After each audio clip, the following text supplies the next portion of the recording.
Welcome to పూరా local. April 16ను మహిళా reservation చట్టం అమలు తేదీగా కేంద్రం ప్రకటించింది. చట్టసభల్లో మహిళలకు 33% కోటాను కల్పించే మహిళా రిజర్వేషన్ చట్టం 2023 నుంచి అమల్లోకి వచ్చిందని కేంద్ర న్యాయశాఖ ప్రకటించింది. ఓవైపు లోక్సభలో మహిళా రిజర్వేషన్ చట్ట సవరణ బిల్లుపై వేడి చర్చలు జరుగుతుండగా, మరోవైపు ఈ చట్టం అమల్లోకి వచ్చిందని పేర్కొంటూ నోటిఫికేషన్ జారీ చేసింది. దీంతో ఇదే చట్టాన్ని 2029లో అమలు చేసేందుకు వీలుగా పార్లమెంట్లో సవరణలపై చర్చలు జరుగుతున్న సమయంలో ఈ చట్టాన్ని హడావిడిగా ఏప్రిల్ 16 నుంచి అమల్లోకి తెస్తూ కేంద్రం ఎందుకు నోటిఫికేషన్ ఇచ్చిందన్న దానిపై గందరగోళం నెలకొంది. ఈ చట్టాన్ని అమల్లోకి తీసుకురావడానికి గల కారణాలను వివరించకుండా కేంద్ర న్యాయశాఖ అధికారులు కేవలం సాంకేతిక కారణాలను మాత్రమే ప్రస్తావించారని తెలుస్తోంది. చట్టం అమల్లోకి వచ్చినప్పటికీ ప్రస్తుత సభలో రిజర్వేషన్లను అమలు చేయడం సాధ్యం కాదని అధికారులు తెలిపారు.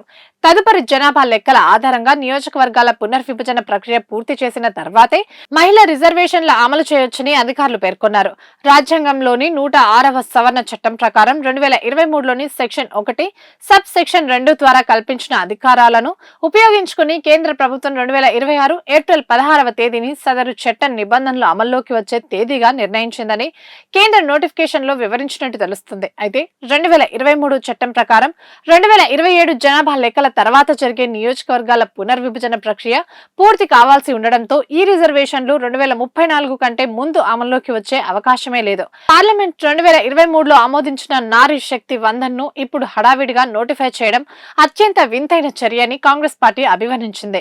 ఈ చట్ట సవరణలపై ప్రస్తుతం చర్చ జరుగుతోందని, లోక్సభలో ఓటింగ్ జరగాల్సి ఉండగా కేంద్రం నోటిఫికేషన్ జారీ చేయడం విడ్డూరంగా ఉందని విమర్శించారు.